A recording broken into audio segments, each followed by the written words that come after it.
Assalamualaikum warahmatullahi wabarakatuh. Dalam hidup ini, seorang anak laki-laki memiliki tanggung jawab terhadap 4 orang perempuan. Baik tanggung jawab dalam urusan duniawi seperti memberikan nafkah di dunia ini, maupun dalam urusan ukhrawi, yaitu menjalankan syariat agama. Wanita yang pertama adalah seorang istri. Seorang suami harus tanggung jawab terhadap istrinya baik dalam urusan dunia maupun dalam urusan agama. Yang kedua adalah anak perempuan. Seorang ayah harus punya tanggung jawab terhadap anak perempuannya baik dalam urusan dunia maupun dalam urusan akhirat sampai anak perempuan ini dinikahi oleh seorang laki-laki. Maka tanggung jawabnya akan berpindah kepada laki-laki yang menikahi anak perempuan itu. Yang ketiga adalah saudari perempuan. Seorang anak laki-laki harus bertanggung jawab terhadap saudari perempuannya jika sudah tidak lagi mempunyai orang tua, sampai saudari perempuan ini dinikahi oleh seorang laki-laki. Dan wanita yang keempat yang menjadi tanggung jawab seorang laki-laki adalah ibunya. Seorang anak laki-laki harus bertanggung jawab terhadap ibunya baik dalam kehidupan dunia maupun akhirat ketika ibunya sudah tidak memiliki suami.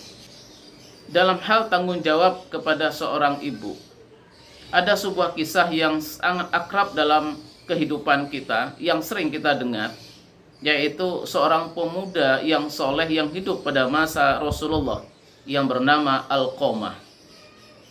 Alqamah ini adalah seorang laki-laki yang soleh, yang rajin ibadah, rajin sholat, rajin berpuasa, dan dia seorang pemuda yang sangat berbakti kepada ibunya. Tetapi setelah Alqamah ini menikah, semuanya menjadi berubah. Alqamah merasa tanggung jawabnya sepenuhnya ada pada keluarganya, sehingga dia sudah tidak lagi peduli kepada ibunya yang sebelumnya sangat dia perhatikan. Singkat cerita, Alqamah ini kemudian jatuh sakit sampai dalam kondisi sakaratul maut, tetapi sulit sekali untuk meninggal. Maka istrinya mendatangi Rasulullah Shallallahu Alaihi Wasallam dan memberikan kabar tentang kondisi Alqamah. Kemudian Rasulullah memerintahkan 3 sahabatnya, yaitu Bilal, Suhaib, dan Ammar, untuk mendatangi Alqamah dan menuntun Alqamah mengucapkan 2 kalimat syahadat. Tetapi yang terjadi adalah ketika sahabat ini menuntun Alqamah, Alqamah sama sekali tidak bisa mengucapkan 2 kalimat syahadat, seolah-olah lisan dan mulut Alqamah terkunci. Bergegas mereka bertiga mendatangi Rasulullah dan menyampaikan berita itu. Lalu Rasulullah pun mendatangi Alqamah, kemudian bertanya pada istri Alqamah, apakah Alqamah masih punya orang tua? Istrinya kemudian mengatakan Alqamah masih memiliki seorang ibu, tetapi ibunya tinggal jauh dari rumah ini. Rasulullah pun dan bersama 3 sahabat mendatangi ibu Alqamah, kemudian menceritakan kondisi Alqamah. Lalu Rasulullah bertanya kepada ibu Alqamah, bagaimana perasaan seorang ibu melihat kondisi Alqamah seperti ini? Ibunya mengatakan, biarkan saja Alqamah seperti itu, karena dia adalah anak yang durhaka.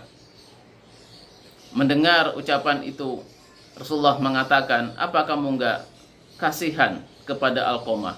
Maafkanlah Alqamah, karena jika engkau tidak memaafkan, maka Alqamah akan terus seperti itu. Ibunya juga bersikeras untuk mengatakan, saya tidak akan memaafkannya, karena sampai saat ini saya masih sakit hati kepada Alqamah. Maka kemudian Rasulullah menyuruh Bilal untuk mengumpulkan kayu bakar sebanyak-banyaknya. Dan Bilal bertanya, untuk apa ya Rasulullah? Rasulullah mengatakan untuk membakar Alqamah. Karena hanya dengan cara itulah Alqamah bisa meninggal. Mendengar ucapan itu, ibu Alqamah mengatakan, "Ya Rasulullah, meskipun aku membenci Alqamah, tetapi aku tidak rela melihat Alqamah meninggal dengan cara dibakar. Dan aku sudah memaafkan Alqamah." Lalu kemudian Rasulullah dan 3 sahabat kembali mendatangi Alqamah, kemudian mentalkinkan Alqamah. Alhamdulillah, Alqamah meninggal dengan mengucapkan 2 kalimat syahadat. Ini sebuah kisah yang menunjukkan bahwa seorang laki-laki bertanggung jawab kepada ibunya meskipun dia sudah punya keluarga. Maka kita yang hari ini sebagai seorang anak laki-laki harus menyadari bahwa kita punya tanggung jawab kepada 4 perempuan ini. Dan jika kita seorang anak perempuan, maka kita jangan sampai menghalangi, tetapi harus mendukung suami kita untuk bertanggung jawab kepada 4 wanita ini.